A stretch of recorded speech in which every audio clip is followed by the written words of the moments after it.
All right. Today we're going to be analyzing Katy Perry's birth chart, the astrology. First, we're going to be looking at the south node, north node in her chart to see the spiritual evolution, the path of her consciousness as she moves through this incarnation. Then we're going to be looking at the psychological blocks that are holding her back from moving forward along that path of spiritual development. And finally, alchemy, the transformational process I'd recommend to her if she were one of my clients. So let's get started. Her chart is very interesting because she has a lot of planets in the first house, man. She has 4 embodied planets, the moon, Mercury, Sun, and Saturn in the first house. When you have 4 planets in the first, 10th, or 9th house, you have somebody who can achieve immense success. What's his name? Not Henry Ford, Harrison Ford. Harrison Ford from Star Wars and Indiana Jones, essentially, he had 4 planets, or has, because he's not dead yet, 4 planets in his 10th house.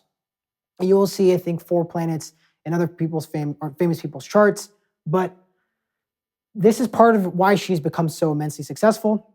Just a fun fact, you have 4 embodied planets in the first, 9th, or 10th. If you have 4 embodied planets anywhere else, so we don't count the south and we don't count the north node, but any one of these planets in any other house other than the first, 9th, and 10th, it can cause immense problems in whatever house it's in. So whatever area of life you have 4 planets in, you have 4 pieces of embodied pieces of consciousness in, and cause a lot of internal conflict wherever that be. So say you have it in the 4th house, a lot of internal conflict, a lot of struggle and maybe even destruction or separation with mother, home, private life, 3rd house, teammates, intellect, early education, 5th house, creativity, your children, 6th house, hard work, habits, things like that. 12th house, letting go, surrender, a lot of losses, a lot of expenses, 8th house, death, losing your life early on. So having 4 embodied planets in any house can be a gamble, but she has it in the 1st house, which has led to her success. Very, very interesting. Also means that she's going to be spending a lot of time in the 1st house and not a lot of time in the north node, because the south node is where we are most karmically comfortable. It is where we have a lot of experience in the chart. It's where we're actually finalizing a lot of things.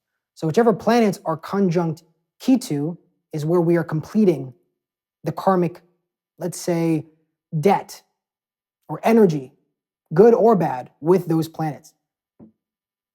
Katy Perry has 4 different planets that she is completing in this cycle. This may be one of her last lifetimes. It might be the last lifetime. She has a lot of things that she's running through to finish it and get it out the way. She has a lot of experience working with her moon, with her sun, with Mercury and Saturn things. But because of that, there's going to be a lot of self-doubt, because wherever Ketu is, you want it to be perfect. You have a lot of experience working there. And so you're going to be very uptight and also rigid with the planets and the house and the sign. So she's very naturally self-reliant. You have Ketu in Scorpio. So emotionally, she's very self-contained. In the 1st house, she's very much contained in her own being. Right? If anything, she's a homebody. She likes to, I don't say homebody, but she likes to be alone. She likes to walk her own path, be her own person, and dictate her own life, not worrying about partnerships, not worrying about other people, but being her true self is really, really important to her. But that's not her karma. Her karma is to move towards the north node like it is for all of us. We're all supposed to move towards our Rahu. For her, it's going to be extremely difficult because she has so many pieces of her consciousness in the 1st house with Ketu. But where is she supposed to go? She's supposed to go to the 7th house, which is relationships, trade, long distance travels, but most importantly, win-win scenarios and equal exchange. Also in Taurus, of material resources and self-worth, right? So she's working and developing her self-worth in relationships. So when she's in a partnership, when she's trading with other people, when she's interacting with the public, 7th house is also the public, when she's going on long distance journeys, she is learning about her self-worth and also material security, feeling materially secure. Ketu is causing a lot of self-doubt, a lot of insecurity, a lot of hyper and self-conscious energy. That's where Ketu does when it's in the 1st house. You have somebody who is very aware of their flaws, very aware of their imperfections, trying to come off perfect because they have so much experience walking their own path with Ketu in the first house. Also in Scorpio, again, that emotional resilience, also sexuality and sensuality and emotional intimacy, being able to connect to somebody on a deeper level. Scorpio. So she's going to be very uptight and rigid. She's going to be very guarded in those interactions where she's supposed to be letting go, being able to be sensual and enjoying the finer things, enjoying her sensual external reality, which is probably very difficult for her. She's been surrounded by a lot of luxury and abundance because of her success with all those planets in the first house. But for her to actually enjoy it and be able to take care of it, because also Taurus is about taking care of the things that it's indicating. So for her, it's taking care of her partnerships, her relationships. She's probably attracting partners that are chaotic in a way. She's probably attracting partners that, unfortunately, partners that can, I don't want to say ruin, but trying to think of the right word here, threaten her material security and her also trigger her feelings of self-worth because, again, she's developing it. She's just not experienced in feeling solid in her material security, which involves the body and also involves our worth, because that's how we develop our self-worth, is through taking care of other people and taking care of ourselves. So self-care is probably something that she is very much needing to understand how to do, how to present herself in a way that is acceptable. She's having trouble right now.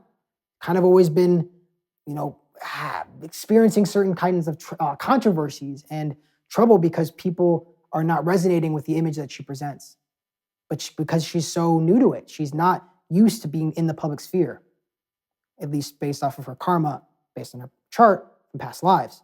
This is all very, very new to her. Some people come into an incarnation becoming famous or public figures, but they have a lot of experience. John F. Kennedy was an example of this. Was not his first rodeo being famous. He has Ketu in the 10th house in Capricorn. In Cancer, South Node in the 10th house. He's very used to success. He understands how to be in the spotlight. Katy Perry, she's used to being one-man band, but she was thrust to the 7th house into the public because of how powerful her chart is. So what is also holding her back? Other than the fact that she has a lot of self-doubt and a lot of her consciousness in her first house, where she is just very, very self-absorbed, but not necessarily in a bad way because I don't know her. We can't go into the specifics, but just more so a lot of her consciousness is focusing on herself. And it can be intense when you have all those planets in the first house. So first is shame. So all these planets are forming a shame yoga. It's a Lajitati Avashta based off of Vedic astrology. All of these planets, whenever you have the South Node or the North Node with a malefic, like the Sun or Saturn and other planets, you have a shaming going on. You have 4 shamed planets. They're all shaming. There's a big shame ball.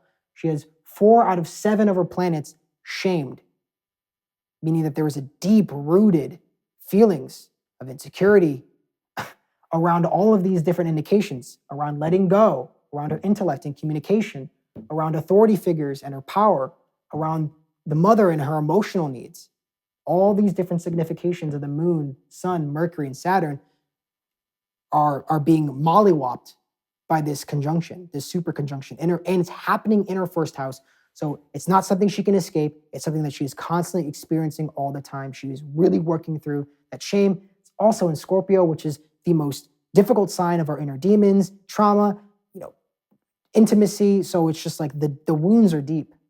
She is experiencing, most likely, don't know for certain, a lot of pain in this incarnation, and it's being triggered like shit by the public, not accepting her, ridiculing her, tabloids, all the publicity, all the fucking bullshit that she's going through, for whether she deserves it or not. I'm not here to to smite her or to pass judgment, just more so saying what she's going through based off of her chart.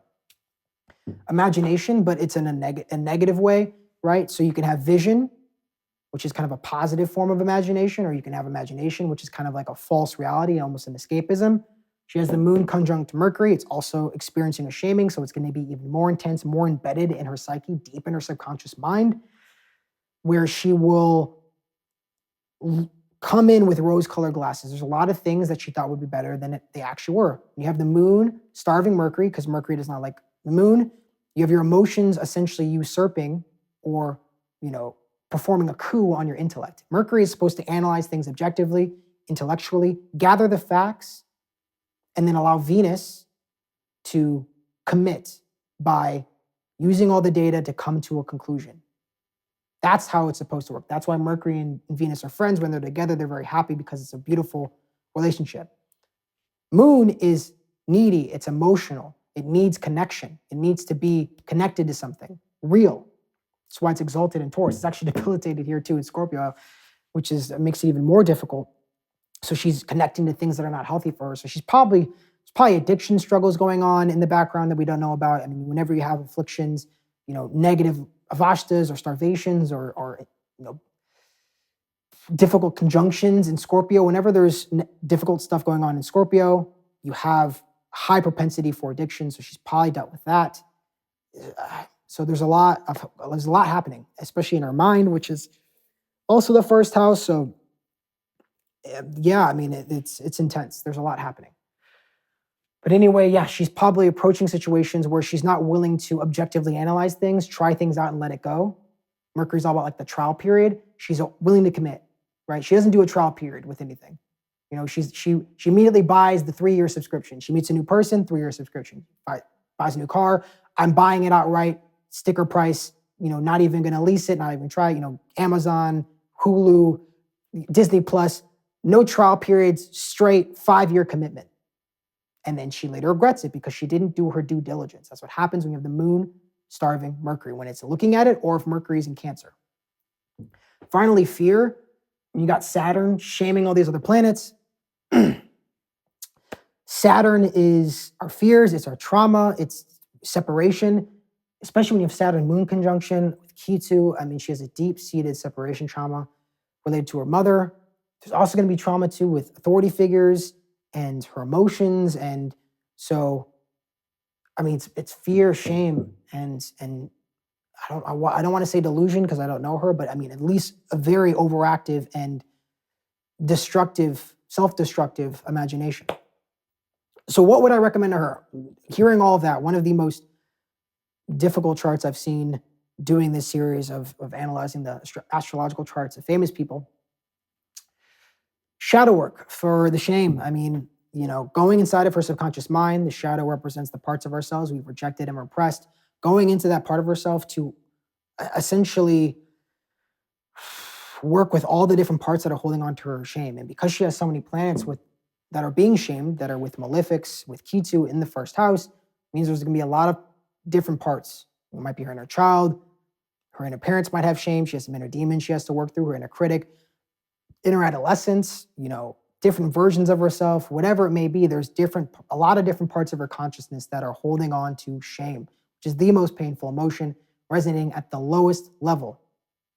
Look up David R. Hawkins' emotions, or I believe it's the scale of consciousness. Shame is at the very bottom because it is the most painful and is the most destructive for life. It's when you have an entity essentially destroying itself because it does not feel worthy, does not feel good enough. She needs to do shadow work, go inside of herself. Guide, guru.